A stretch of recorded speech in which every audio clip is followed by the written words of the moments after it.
ये हमारा महागठबंधन है। पीयूष जी, बहुत बहुत स्वागत है आपका एनडीटीवी इंडिया के पावर प्ले मंच में। तो पहले तो ये बताइए कि अब आपने आ करके पूरा अपना रिपोर्ट कार्ड दिया है आज, पर आपके खिलाफ अभी भी लोगों की नाराज़गी है। महागठबंधन, ये वाला नहीं, महागठबंधन की नाराज़गी है कि आप मैनिफेस्टो रिलीज करते हैं, रिपोर्ट कार्ड क्यों नहीं देते?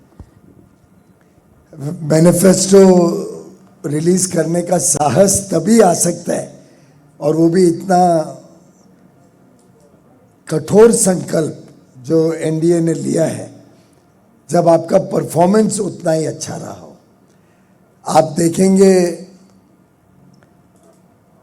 कि आदमी तभी बड़े सपने देख सकता है, बड़े पायदान की तरफ आगे बढ़ सकता है, जब आधार बना हो जिसके ऊपर वो खड़ा हो सके। बिहार की राजनीति में हमने वो दिन भी देखे हैं जब जंगल राज था, हमने वो दिन देखे हैं जब विकास लोगों तक ना पहुंचे। वो राजनीतिक सोच और रणनीति रहती थी जिससे अपनी राजनीति पकाई जाती थी और अपने आप को सरकार में रखने का योजना बनाई जाती थी। और हमने मोदी जी और नीतीश जी के डबल इंजन सरकार का भी काम देखा है, जिसमें भारत में 25 करोड़ लोग गरीबी की रेखा से बाहर निकले। स्वाभाविक है, उसमें पूर्वी राज्यों के अधिक लोग थे। हमने देखा है कि मोदी जी ने कैसे 11.5 वर्षों में अपनी सरकार का केंद्र बिंदु पूर्वी और उत्तर पूर्वी राज्यों को बनाया। उनका पक्का मानना था कि देश को आगे बढ़ना है तो पूर्वी और उत्तर पूर्वी राज्यों को आगे बढ़ना है, तभी देश आगे बढ़ सकता है। हमने जिस प्रकार का इंफ्रास्ट्रक्चर आज बिहार में देखा, वो शायद ही कभी किसी के कल्पना में भी रहा होगा कि बिहार में ऐसी अच्छी सड़कें, रेलवे का इतना विस्तार। आप पटना को ही देख लीजिए। मैं आज काफ़ी इंडस्ट्री और उद्योग जगत के लोगों से मिला। पटना में मेट्रो आए, ये तो शायद कभी किसी ने अपने पीढ़ियों में भी नहीं सोचा था कि पीढ़ी आगे 2 पीढ़ी तक यहाँ मेट्रो आएगी। रेलवे की इतनी ज़मीन यहाँ पटना में बीचम बीच रहा करती थी। आपको ध्यान नहीं होगा, पर जो पटना पहले से आते जाते हैं, पटना में परमानेंट कियोस्क रहता था और रेलवे की ज़मीन बीचम बीच रहती थी। और आज़ादी के इतने साल बाद जबकि रेलवे चलनी बंद हो गई उस पर, लेकिन वो ज़मीन पटना के डेवलपमेंट के लिए नहीं दी जाती। जब मोदी जी के पास ये लेके गए, उन्होंने कहा तुरंत रास्ता निकालो और ये पटना की सेवा में रहना चाहिए। और वहाँ पे आज आप यहाँ पे देखते हैं फ्लाईओवर्स आ गए हैं, नेटवर्क ऑफ रोड्स पटना को सर्व कर रहे हैं। एक प्रकार से पूरे बिहार में दोनों पायदान पे, इंफ्रास्ट्रक्चर और कंज्यूमर डिमांड, दोनों पे आज बिहार तेजी से बढ़ रहा है, आगे बढ़ रहा है। और उसी के आधार पर ये मैनिफेस्टो, ये संकल्प पत्र डिस्ट्रिक्ट वाइज मैप करके क्या क्या काम करेंगे, कैसे कौशल बढ़ाएंगे, कैसे जो एफटीएज हो रहे हैं उसका लाभ बिहार में पहुंचेगा, कैसे जो मोबिलिटी एग्रीमेंट विश्व भर में अलग अलग देशों से हो रहे हैं उसका लाभ बिहार को पहुंचेगा, कैसे उद्योग आएगा, कौन सा उद्योग यहाँ पे आ सकता है। आखिर हर जगह की अपनी विशेषता होती है, अपना कंपेटिटिव एडवांटेज होता है। तो बहुत सोची समझी रणनीति आपको इस संकल्प पत्र। सर, लेकिन आपके एक स्ट्रैटेजिस्ट रहे हैं, अभी चुनाव मैदान में हैं, उनको मैं सुन रहा था कैंपेन के दौरान, वो कह रहे थे कि अगर अपने बच्चों को छठ पर संबोधित कर रहे थे, अगर चाहते हो कि तुम्हारे बच्चे वापस मुंबई, तमिलनाडु, दक्षिण भारत या दूसरे शहरों में ना लौटें तो तुम्हें अब व्यवस्था बदलनी पड़ेगी। तो मतलब जंगल राज लाओ कि यहाँ से बाहर ही ना जा सको। आप मैं इथेनॉल प्लांट देख लीजिए, आज 14 इथेनॉल प्लांट लग गए हैं बिहार में। किसने कल्पना की थी कि यहाँ पे इथेनॉल प्लांट लगे? मखाना बोर्ड शुरू हो गया है। मैं पिछली बार यहाँ आया था सितंबर में, तो एक बहन ने मखाना को प्रोसेस करके बड़ी सुंदर पैकेजिंग करके मेरे हाथ से पहला कंसाइनमेंट फ्लैग ऑफ करवाया, जो कनाडा, यूएस और न्यूजीलैंड जा रहा था। अब वैल्यू एडिशन की बात बिहार के लोग समझने लगे हैं। कहाँ यहाँ एक स्टार्टअप होता था, 4000 स्टार्टअप है। रूरल रोड्स का जो जाल आज आपको देखने को मिलेगा, आप गए होंगे जरूर, बिहार में अंदर भी गए होंगे। आप क्या ऐसे ट्रैवल कर सकते थे बिहार में? क्या रात को महिलाएं बहनें सड़कों पे घूम सकती थी लालू प्रसाद यादव और उनके परिवार के राज्य में? आप कह रहे हैं पलायन नहीं हो रहा बिहार से? देखिए, पलायन इज नॉट ऑलवेज बैड। अभी जैसे जापान में आज वो लोग 5 लाख लोग बोलते हैं कि भारत से आप भेजो, और बिहार के जो हमारे युवा युवती हैं वो तो बड़े एंटरप्रेन्योरल होते हैं, बहुत शिक्षा में बहुत आगे होते हैं। आखिर देश की सिविल सर्विसेज में सबसे ज़्यादा बिहार से भाई बहन पास होते हैं, मेरिटोरियसली पास होते हैं।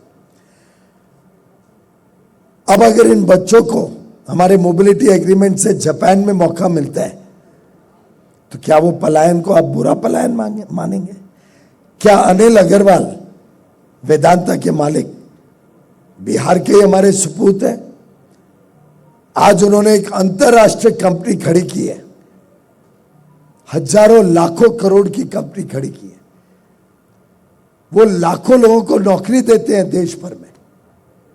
तो क्या वो पलायन अच्छा माना जाएगा या बुरा माना जाएगा? प्रशांत तो किशोर कहते हैं पलायन- बिहार मजदूरों की फैक्ट्री। पलायन पर से गलत नहीं होते। जहां तक रही बात मजदूरों की, मैं आपको बता सकता हूं कि आज बिहार के लोग खुद का उद्यमी बनते जा रहे हैं, जॉब क्रिएटर्स बनते जा रहे हैं।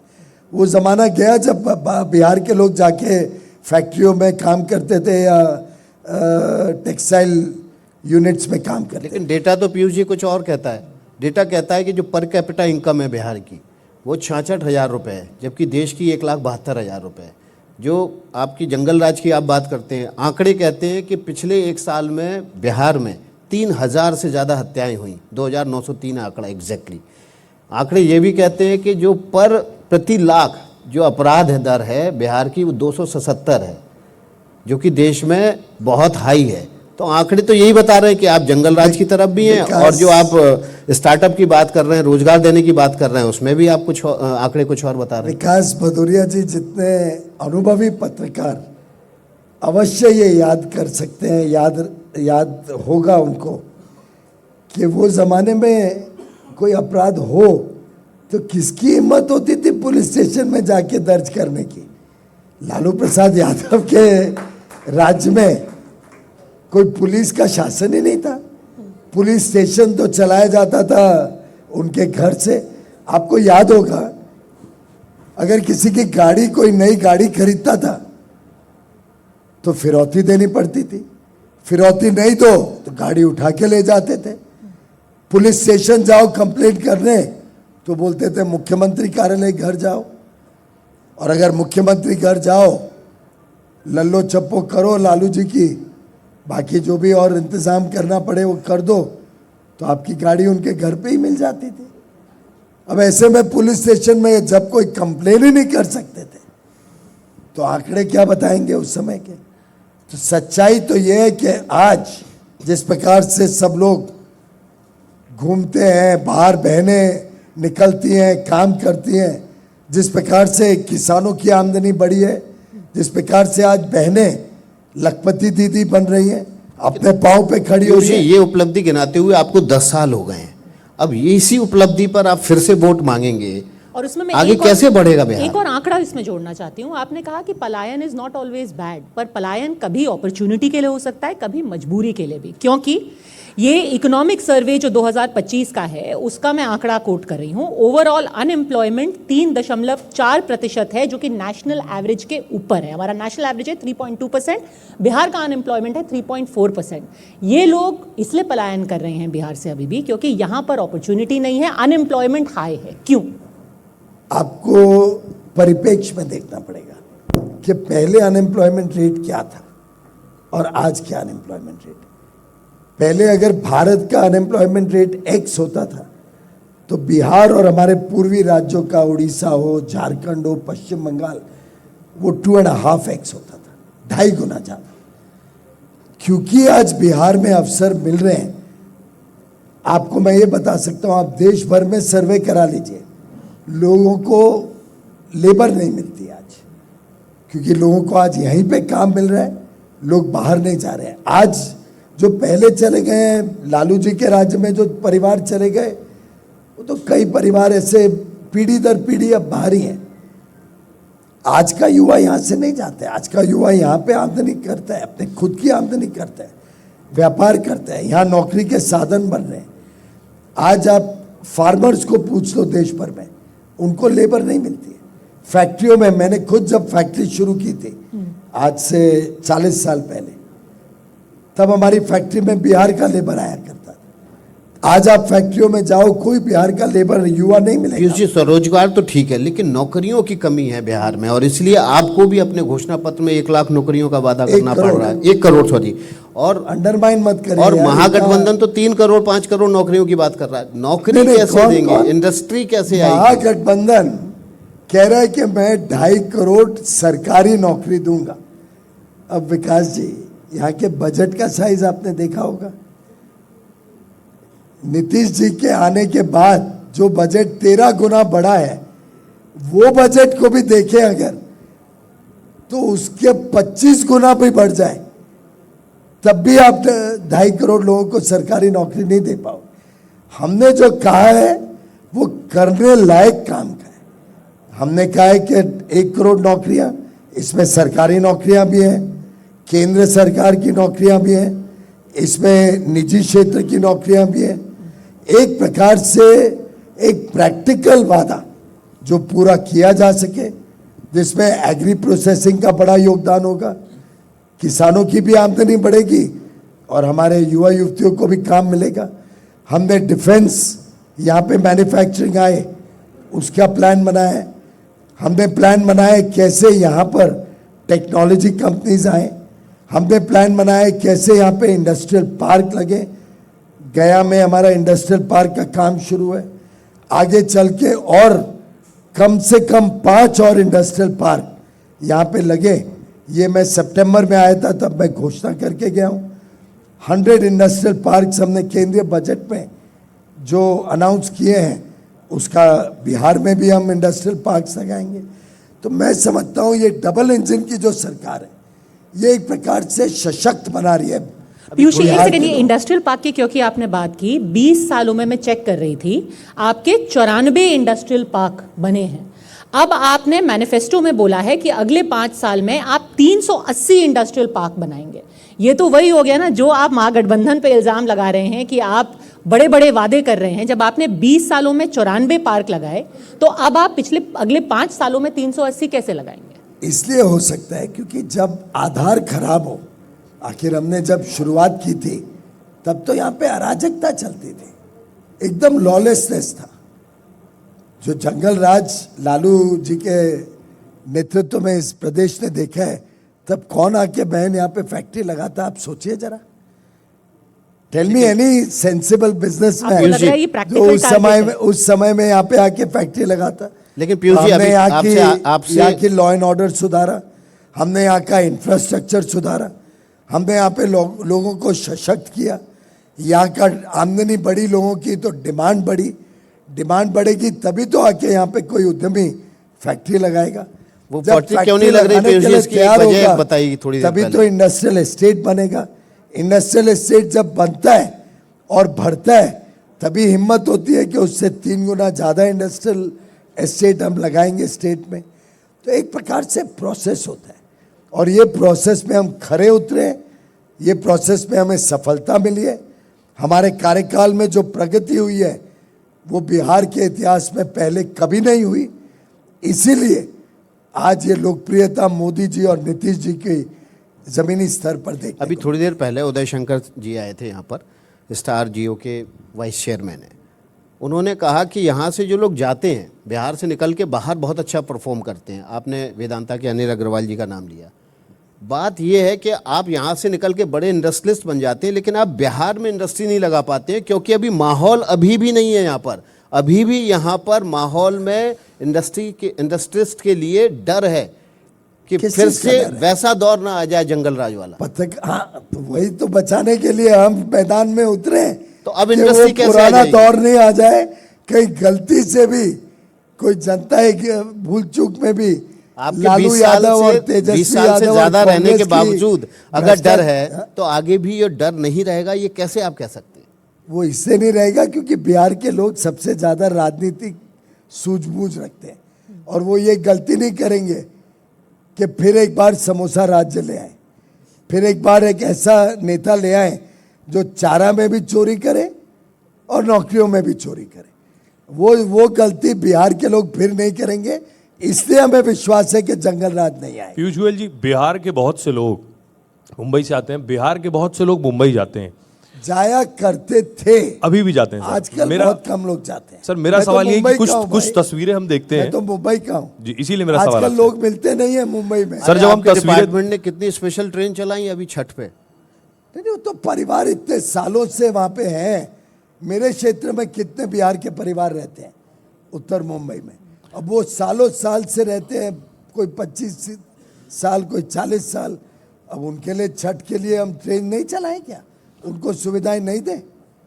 सर, लेकिन आप पिछले क्या- दिनों जो हमने आप आप तस्वीरें ये करना कह रहे हैं चाहते कि हैं उनको? नई जनरेशन जाना बंद कर चुकी है? नई जनरेशन आज के दिन कोई मैं देखता नहीं हूँ मुंबई में बड़े पैमाने पे आ रही, कोई नहीं आ रही। सर, पिछले दिनों जो हमने उल्टे हमें तस्वीरें शॉर्टेज है जी, कल परसों की बात कर रहा हूँ, शक्तिवेल करके एक बड़े टेक्सटाइल क्षेत्र के बड़े उद्योगपति, तिरुपुर उन्होंने शुरू किया था। परसों आए थे, मैं चर्चा कर रहा था क्या स्थिति है तिरुपुर की, क्या इम्पैक्ट हो रहा है हमारे नए एफटीएस का, क्या यूएस की वजह से कोई तकलीफ है। बोला 4-5 फैक्ट्री के अलावा सब फैक्ट्रीज पूरी कैपेसिटी पे चल रही हैं। 4-5 जो ज़्यादा डिपेंडेंट थी वो अभी डाइवर्सिफाई कर रही हैं यूएस के बदले नई मार्केट्स में, और बोला आज आप 30,000 लोग भेज दो। ये परसों की बात है। आज आप 30,000 लोग भेज दो, सबको हम कौशल भी दिलाएंगे, स्किल डेवलपमेंट भी करेंगे और नौकरी भी गारंटी करेंगे। आपने यूएस की बात की, तो यूएस इंडिया ट्रेड डील की खुशखबरी आप कब देने वाले हैं? जब तय हो जाएगा तब आपको खुशखबरी दे देंगे। तो पेच कहाँ अटका हुआ है? देखिए, ट्रेड डील बड़े संवेदनशील तरीके से नेगोशिएट की जाती है। हम कांग्रेस की तरह नहीं है कि जैसे कांग्रेस ने एक ज़माने में चाइना के साथ भी ट्रेड डील करनी शुरू कर दी थी, आरसेप। हम जो ट्रेड डील करते हैं बड़ी सोच समझ के करते हैं। भारत के किसानों के हितों को, भारत के एमएसएमई के हितों को, भारत के मछुआरों के हितों को, सबको नज़र में ध्यान में रखते हुए देश हित में जब डील फाइनल होगी तब तय हो जाएगी। बिहार के चुनाव से पहले यहाँ पर खुशखबरी आप दे पाएंगे? देखिए, खुशखबरी बिहार की वो होगी जो 14 तारीख को मतपेटी में से निकलेगी कि नीतीश जी की सरकार बिहार में फिर एक बार मुख्यमंत्री के रूप में नीतीश जी का शपथ ग्रहण होगा। वो उनके लिए बड़ी खुशखबरी होगी।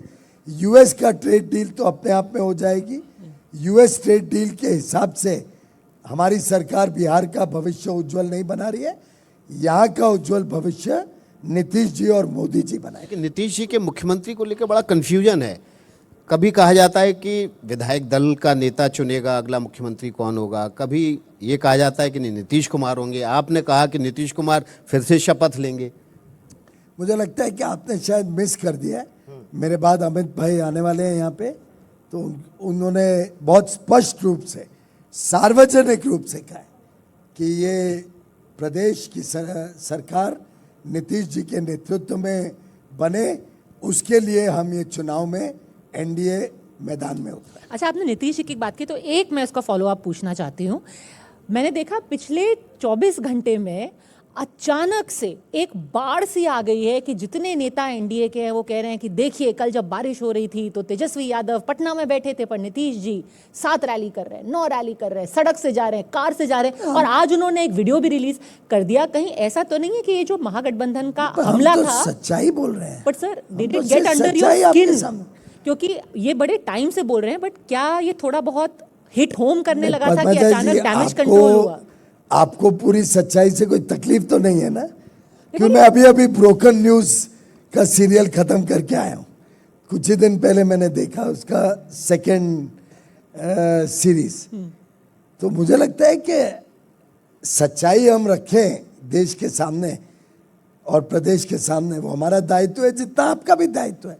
तो अगर वो बारिश में घर में बैठे थे तेजस्वी जी और नीतीश जी जनता के बीच अपना अपने लोगों के बीच में थे, तो वो सच्चाई तो लोगों तक पहुंचाने में कोई गलत बात नहीं पर है। पीयूष अचानक जी, से एक- क्यों? कहीं ये डैमेज कंट्रोल तो नहीं था कि लोगों में इंप्रेशन बनने लगा है कि कहीं मुझे- नीतीश जी की हेल्थ में कोई प्रॉब्लम? मुझे लगता है कि आपने सही अपने आप को महागठबंधन बताया कि जब से ये शुरू हुई है बातचीत पावर प्ले की, तब से आप तीनों के बीच में जो कोऑर्डिनेशन का अभाव मुझे दिख रहा है और आपसी झगड़ा दिख रहा है कि मैं पूछूं या मैं पूछूं या मैं पूछूं। मुझे लगता है आपने महागठबंधन एक प्रकार से एकदम परफेक्ट लोगों तक पहुंचाने का आज सिलसिला किया। सर वो उस वक्त चिराग जी और मांझी जी सीट बंटवारे के टाइम भी जो है इसी तरह परेशान थे। हाँ, अभी किसके थे? मांझी जी और चिराग पासवान। मांझी और चिराग पासवान भी जब सीट शेयरिंग हो रही कोई थी, तकलीफ नहीं थी किसको? सर मेरा सवाल, आपको तकलीफ दिख रही थी चिराग जी के साथ, तो हमारा रोज का उठना बैठना है। सर मांझी जी तो बाहर आकर बोल रहे थे, बयान दे रहे थे। All Manjhi is ji not तो कह रहे well. थे मैं खुश नहीं हूँ। कुशवाहा जी के साथ बाजी नित्यानंद जी राय ने जी की बहुत सी उसी- बैठकें हुई। उसी बातचीत में कहा कि मेरा नेता प्रधानमंत्री नरेंद्र मोदी जो कहेगा मैं वो करूंगा। उसी के साथ साथ सर मेरा उसी वार्तालाप में मेरा उन्होंने सवाल सर आपसे मुंबई से रिलेटेड है। आप सर मुंबई से आते हैं और बिहार के बहुत से लोग मुंबई में काम करते हैं। पिछले दिनों हमने देखा कि जो वहाँ पहले गए थे, पिछले दिनों हमने जो सर पहले देखा गए थे। पहले गए वो पिछले जरा दिनों हमने देखा आप- कि आप लोग याद है? मराठी और गैर मराठी को लेकर पिटाई की बहुत सी तस्वीरें आई। उनको देखकर बहुत तकलीफ होती है कि बिहार के लोग हैं वहां जा रहे हैं, बेशक उसके पीछे पॉलिटिकल रीजन हो, लेकिन बिहार के लोगों की पिटाई हो रही है। नहीं तुम मराठी बोलोगे तो ही यहाँ रहोगे, मराठी नहीं बोलोगे तो नहीं रहोगे। ये किसी को भी महाराष्ट्र में स्वीकृत नहीं है। सिर्फ और सिर्फ ये एजेंडा रहा है तो उद्धव ठाकरे और राज ठाकरे जो दोनों ये महागठबंधन के साथ खड़े हैं, इनका एजेंडा था ये। आप शायद भूल रहे हैं कि ये जो आंदोलन राज ठाकरे जी और उद्धव ठाकरे जी ने चलाया, ये दोनों महागठबंधन का हिस्सा है। कांग्रेस और आरजेडी के साथ इनको उद्धव ठाकरे जी की आपको चित्र हजारों दिखेंगे। ये इनके पार्टनर हैं और इसीलिए हम कहते हैं कि इस महागठबंधन को भूल के भी फिर एक बार गलती से भी बिहार में आने नहीं देना चाहिए। यहाँ भी जंगल राज करेंगे और अपने लोगों को भी भविष्य में कुछ अच्छी सहूलियत नहीं देंगे। अच्छा पीयूष जी, आपने बैड पलायन और गुड पलायन की थ्योरी दी, हमने पहली बार ऐसा शब्द सुना है। क्या आप आंकड़ा दे सकते हैं कि बिहार से कितने लोग गुड पलायन करके गए? देखिए, आंकड़ा का सवाल नहीं है, अवसर का सवाल है। अगर कोई व्यक्ति जाके बड़ा काम करता है, अपने पाँव पे खड़ा होता है, देश। अब मैं जब मंत्री बना 11.5 साल पहले, तब मेरे सेक्रेटरी बिहार से थे। आर.के. सिन्हा बाद में कैबिनेट सेक्रेटरी बने। अब वो आईएएस की पढ़ाई में उज्जवल रैंक लेके देश की सेवा कर रहे थे, तो बिहार से गए ना, देश की सेवा करी उन्होंने वर्षों वर्षों तक। कांग्रेस के दौर में गुड पलायन कोई भी किया? दौर में मैंने ऐसे थोड़ी कहा कि कोई हर एक आदमी जो यहाँ से गया, मैंने कोई उसको सेक्टोरली टाइम वाइज तो नहीं बोला कि जो पहले गए वो बैड पलायन था और जो अनिल अग्रवाल भी वैसे पहले गए थे। सवाल वो नहीं होता है। सवाल ये होता है कि अवसर जहाँ पे अच्छा मिले आदमी ने उसको ग्रैब करना चाहिए। आज बिहार में अवसर मिल रहे हैं।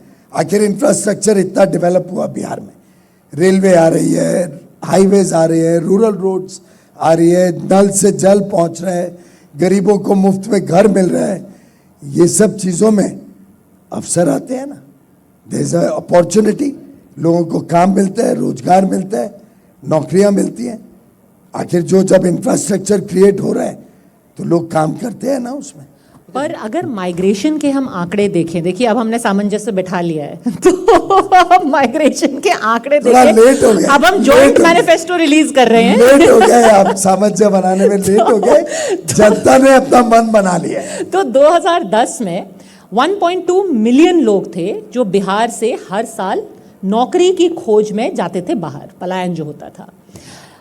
इस दशक में ये बढ़ करके 2.5 मिलियन हो गया है। हर साल 2.5 मिलियन लोग बिहार से जाते हैं और इनमें से ज्यादातर जो हैं कहाँ 18 से 25 की उम्र में होते हैं। कहाँ से आंकड़ा लिया आपने, जरा बताइए, अब सोर्स बताइए। इसका सोर्स मैं आपको 2 मिनट में बैठाऊंगी, 2 मिनट में बताऊंगी। But no, because I have not heard this ever before. जब तक पद्मजा आप अपना जरा सोर्स कंफर्म करते हैं, ये कहीं अगला सवाल ले लेते हैं। इंटेलिजेंस पे आप मत भरोसा करना, नहीं, artificial intelligence रियल नहीं। इंटेलिजेंस पे भरोसा। ठीक है, तब तक दूसरा सवाल ले लेते हैं। नहीं, तब तक दूसरा नहीं। ये दर्शाता है कि आप लोग सिर्फ कुछ ना कुछ बात अगर करते हैं, नहीं नहीं, डेटा हमारा तो पक्का नहीं, ये होगा, डेटा डेटा पक्का solid होगा, है, इसमें कोई रिसर्च दो करना राय नहीं। चाहिए और सही आंकड़े जनता तक पहुंचे, ये आपका भी दायित्व सर आपके हमारी विरोधियों ने तो जिम्मेदारी। रिसर्च किया है। प्रशांत किशोर कह रहे हैं, प्रशांत अरे किशोर- नहीं नहीं सर, विकास को मौका सर तो दो। विरोधियों, बेचारे विकास को विकास मौका तो दो। मेरे मित्र हैं सर, ये ऐसा मत करो, मेरे साथी हैं। सर कि विकास आरजेडी बेचारा की कहाँ से तरह हो गया, पूरी विकास राजनीति को चल रही पूरी है। तरीके से खत्म कर दो। हमारी सरकार विकास के साथ खड़ी है, विकास के साथ तो आप मेहरबानी करके विकास को मौका दीजिए। ये महागठबंधन विकास को कहीं खत्म ही ना कर दे। अच्छा सर, मैं सवाल ले लेता हूँ, चलिए आपकी बात मान लेता है हमारा महागठबंधन। करीब मतलब आपको महागठबंधन को हमारे एजेंडा पे आना पड़ गया। नहीं ठीक वो है, हम कह रहे हैं आपके आप एजेंडे उनके एजेंडे पे हैं। तेजस्वी कह रहे हैं आपने कॉपी किया उनका मैनिफेस्टो। अब ये जो एग्जाम में फेल हो जाते हैं ना, वो लोग ऐसे ही रोते रहते हैं पूरे टाइम। तो ये तो चुनाव के पहले ही रो रहे हैं, मतलब एग्जाम में फेल होना इनका निश्चित है। जो लोग चुनाव के पहले इतने कमजोर होते हैं और रोज बच्चों की तरह रोते हैं, वो क्या देश का नेतृत्व करेंगे, क्या देश को विकास देंगे, क्या देश को आगे बढ़ाएंगे, क्या इस प्रदेश में अवसर क्रिएट करेंगे। मुझे लगता है फेल्ड एक्सपेरिमेंट है महागठबंधन। ये जो अपने बच्चों को बिठाने का सिलसिला इस प्रदेश में, लालू यादव जी चाहते हैं तेजस्वी यादव बन जाए। तेजस्वी जी के भाई उखड़ के बैठ गए कि भाई उनको क्यों, मुझे क्यों नहीं बनाया जा रहा है। बहन नाराज ना हो इसलिए उनको दिल्ली भेज दिया जाता है। वहाँ पे सोनिया जी बार बार रॉकेट लॉन्च कर रही हैं, पर वो टेक ऑफ ही नहीं कर पाते हैं दुर्भाग्य से। ये दोनों केंद्र और राज्य में महागठबंधन का फेलियर का प्रतीक है। और ये दोनों राहुल गांधी जी और तेजस्वी यादव जी फेल्ड एक्सपेरिमेंट के सिंबल है। मुझे नहीं लगता बिहार की समझदार जनता इनके ऊपर विश्वास करे। अच्छा, थोड़ी देर पहले कांग्रेस के नेता आए थे, उन्होंने कहा कि एग्जाम से पहले बीजेपी ने 10-10 हज़ार रुपए महिलाओं के खाते में डाल दिए। इनका रिपोर्ट कार्ड इतना स्ट्रांग था, इन्होंने विकास की ऐसी धारा बहाई थी कि उसके बावजूद इनको अपने एग्जाम से पहले 10,000 रुपए महिलाओं के नहीं, खाते तो में क्या डालने ये पड़े। कांग्रेस के नेता कन्हैया हमारी कुमार। बहनों, कन्हैया कुमार जी, हमारी बहनें जो बिहार की इस 10,000 रुपए के आधार पर आत्मनिर्भर बनेंगी, इसके आधार पर अपना कुछ काम शुरू करेंगी, इसके आधार पर 1 करोड़ बहनें जो लखपति दीदी बनेंगी, क्या कन्हैया कुमार जी उनको वंचित करना चाहते हैं? क्या कन्हैया कुमार जी और ये महागठबंधन अगर सरकार में आ जाएगा तो ये बहनें अगर आगे जाना चाहें तो इनको मदद देने से मना कर देगा? हमने तो कहा है हम 2 लाख रुपए तक हर उस बहन को देंगे जो इस 10,000 का सदुपयोग करके अपने जीवन के शिल्पकार बनेंगे। तो मुझे लगता है कन्हैया कुमार जी जैसे नेताओं को अगर बिहार की बहनों ने गलती से भी वोट दे दिया तो उनका तो लखपति दीदी बनने का सपना चूराचूर हो जाएगा। और मैं नहीं समझता हूं हम ये होने देंगे। हम नीतीश कुमार जी को यहाँ पे मुख्यमंत्री बनाएंगे। बिहार की जनता पूरी तरीके से मोदी जी और नीतीश जी के साथ खड़ी है और उनको विश्वास है कि मोदी जी ने जो वादा दिया है नीतीश जी ने जो वादा दिया है, जो संकल्प हमारे नेताओं ने लिया है, उसको पूरा करेंगे और पूरा करके बिहार को नई विकास की ऊंचाइयों तक लेके जाएंगे। जो हम कैंडिडेट्स की बात कर रहे हैं, आपने कहा कि सही कैंडिडेट, सही चेहरे को वोट पड़ना चाहिए।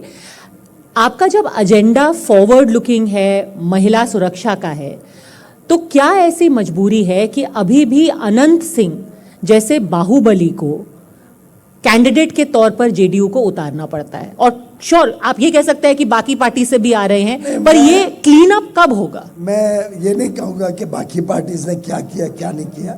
मैं इतना जरूर कहूँगा कि हम एक गठबंधन मिलकर पार्टीज काम कर रही है, अच्छी सरकार देंगे, ये हमारा वादा है। नीतीश कुमार जी ने जो सरकार चलाई है उनका ट्रैक रिकॉर्ड जनता के सामने है। मोदी जी ने जो सरकार केंद्र में चलाई है वो हम सब ने अनुभव किया। अच्छी सरकार का वादा, सुशासन का वादा सिर्फ और सिर्फ मोदी जी और नीतीश जी के नेतृत्व में ही जनता को विश्वास है कि मिलेगा, और उस वादे पे हम खरे उतरेंगे, ये हम गारंटी लेके आए। आपको लगता है कि जो एसआईआर का मुद्दा चुनाव से ठीक पहले उठाया गया था, उसका ज़मीन पर कुछ असर हुआ, उसका बीजेपी को नुकसान हो रहा है? नहीं, पर आप बताइए, अगर कोई व्यक्ति अब इस दुनिया में नहीं है तो उनका नाम कटना चाहिए कि नहीं कटना चाहिए? अगर कोई व्यक्ति मुंबई चला गया है 20 साल, 25 साल, 40 साल पहले और अभी तक उसका नाम यहाँ कटा नहीं है, तो कटना चाहिए कि नहीं कटना चाहिए?